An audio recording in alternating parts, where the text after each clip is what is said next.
Hello everyone, we're here today with a special episode of What's Up Mainframe. You probably know from a recent episode that Lukas and I were at the Share conference, the largest mainframe conference in the world. We had the opportunity to meet a lot of interesting people, but we also had the unique opportunity to get on stage and give a visionary talk, we are as speakers indeed, in front of over 500 people, giving our idea of the future of the mainframe space. We actually had quite an interesting time and have become pretty well known because of this. And we're happy to share the entirety of our visionary talk where we cover dinosaurs, SBI, and everything else. So please have a look. You'll also find out that some of us have become especially popular as a result of this talk. Please welcome Broadcom's Zach Mullen and Lukas Zima. Gentlemen, come on out.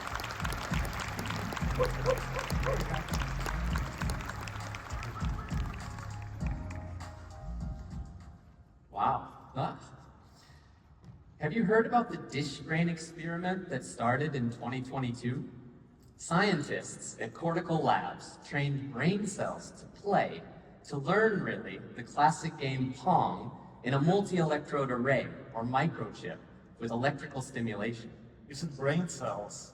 Does it mean that they took part of somebody's brain and put it on a dish? No. They synthesized brain cells from human blood and then connected them to a chip in a controlled environment where they can learn the game Pong. All right, still kind of disgusting. Anyway, what's the point? Well, this is all part of a scientific field called SBI, or synthetic biological intelligence. Is it somehow better than AI? Well, it's a little too early to tell, but the potential of SBI is more compelling than AI because SBI learns the way humans do, through predictions and experience. I see. So what you say is that SBI can predict. Indeed. It's a little bit early on, and we're still pretty far from an efficient kind of SBI. But what's interesting about this experiment and others like it is how much they touch on the free energy principle. The free energy principle essentially states that living things work to minimize surprise by making predictions that are periodically updated by sensory input. So if I get it right, what you say is the basic need of intelligent life is to predict, and this way to avoid chaos?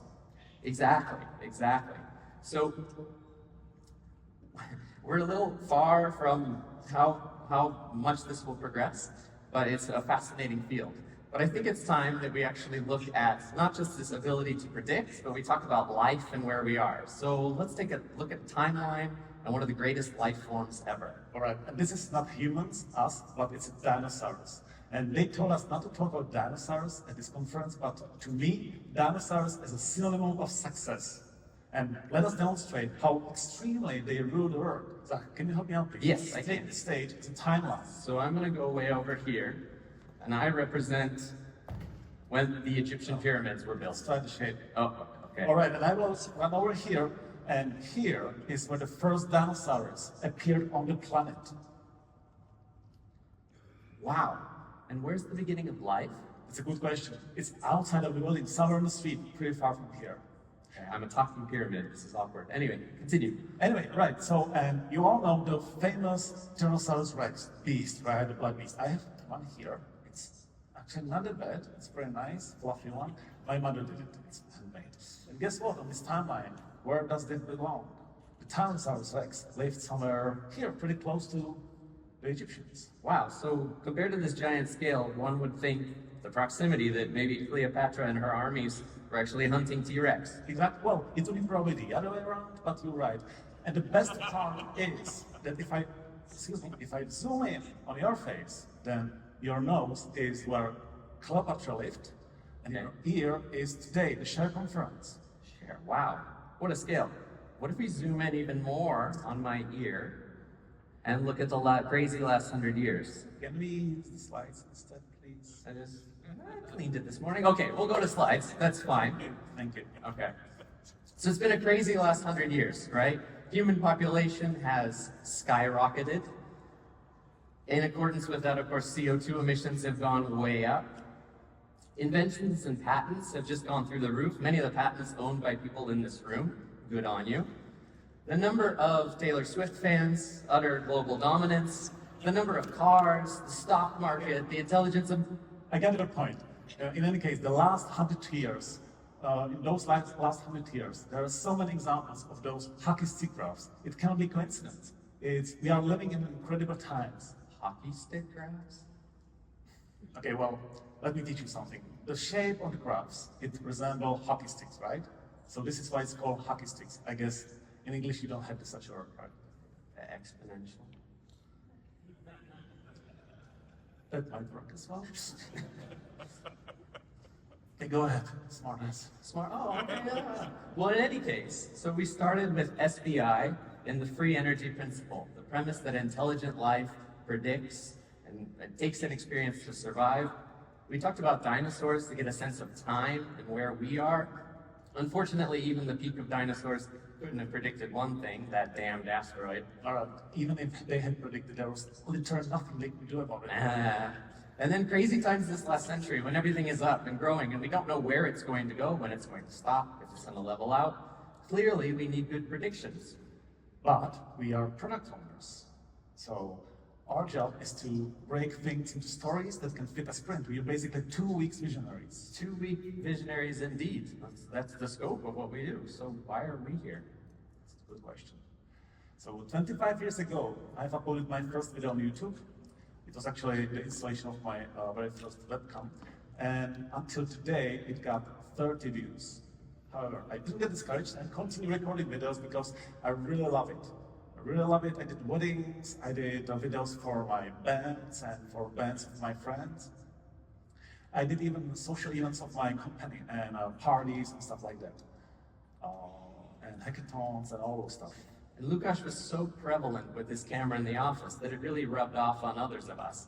I even made the decision to have an attempt at making videos. This is a Matrix-style video from a hackathon with evil Mr. Punch Card, instead Agent Smith. Of course, Innovation Weeks, this was inspired by Wally. And we all did it because we had a real passion and fun about it. We needed a creative outlet from the daily work.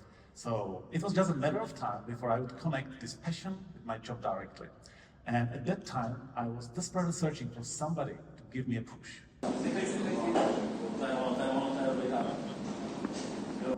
And I found out Zach has more talents than just pushing me around on a skateboard. Like, he can, for example, hold things. He can drink coffee in a fake date. Can you see his face over there? And he can fix electricity. Anyway, you got a point. He did a lot of cameos in my videos over the time.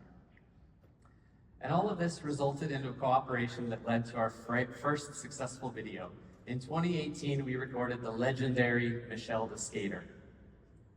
It was a short video that captured the life of a modern mainframe developer. She skated to the office and then quickly started coding. And it was a hit. So much that it made it to share even before us. I think that's Larry England coming across right now. But it's not us. Yeah, and you see, we were not even invited. We had to wait for our moment. 6 more years, and it came.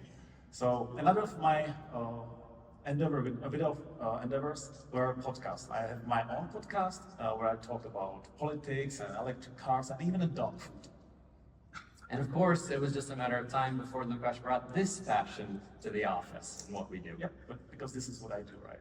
And at that moment, I realized that Zach is another talent. He's great in talking to people and customers, so he would be a perfect host. There was no persuasion needed. And we started our own podcast, What's Up Mainframe? And starting this podcast made us look at our previous videos in a completely different light. What we realized was that the previous videos we did were not completely effective. The message was real, freedom for developers. It's still important even to today. But there were many elements that were not. We used an actor. She wasn't a real developer. She didn't even know how to use the tools. And she didn't even speak English, so we had to find somebody to do a voiceover for us. And we didn't quite get the voiceover right.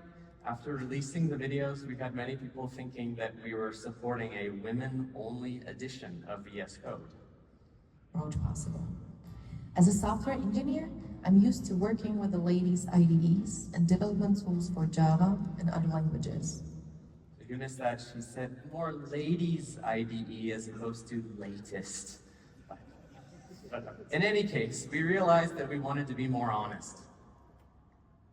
So we switched talking directly to the people in our kitchen.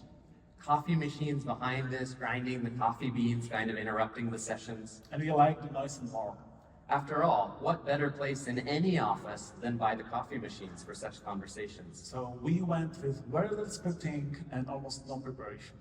We went with spontaneousness and the ability to improvise, and of course, with that spontaneous nature and the location, it led to some rather funny moments. My main focus right now is Intertest, SimDump, and FileMaster. Intertest is a set of interactive debuggers, allow you to walk through your legacy COBOL code. SimDump is a fault analyzer.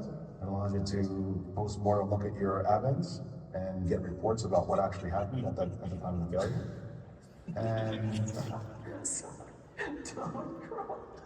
didn't see him. Didn't see him. Get out of here. All right, all fun aside, we've learned a lot of awesome things from our guests. First, simply the sparkle in their eye to be in front of a camera and share something about themselves and what they're doing. It's contagious. So many people want to be a part of the show. In addition, they all have interesting stories about how they came to the mainframe space. And finally, they look at the mainframe and working on it in completely different ways. There's no right way, but a lot of choices.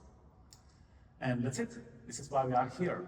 We did something different and we brought creativity and passion to what we do. And this is going to be more and more important as we approach so many unknowns in this quickly changing world. You need to foster an environment where people are able to bring their backgrounds, interests, and passion to their jobs. Moreover, stories drives everything, because this is how humans get information for thousands of years. People and their real stories are central to everything that we do in our jobs as well. I'm not just speaking as a product owner. They're the input that helps us limit the unpredictability in this world and in our lives. So go ahead, enjoy Share, enjoy the people that we will meet here, enjoy their stories, and enjoy this conference. Thank you very much.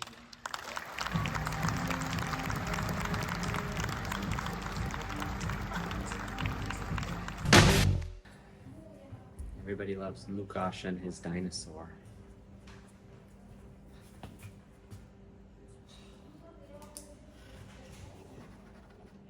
With love.